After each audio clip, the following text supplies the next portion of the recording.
أعوذ بالله من الشيطان الرجيم.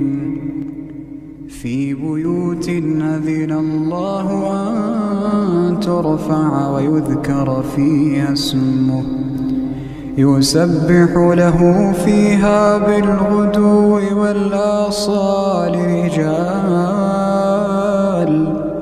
رجال لا تلهيهم تجارة ولا بيع عن ذكر الله وإقام الصلاة وإيتاء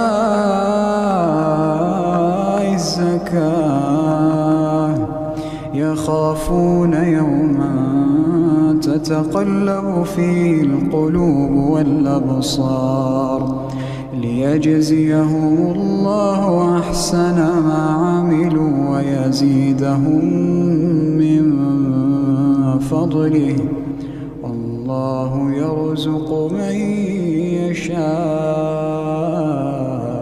بغير حساب.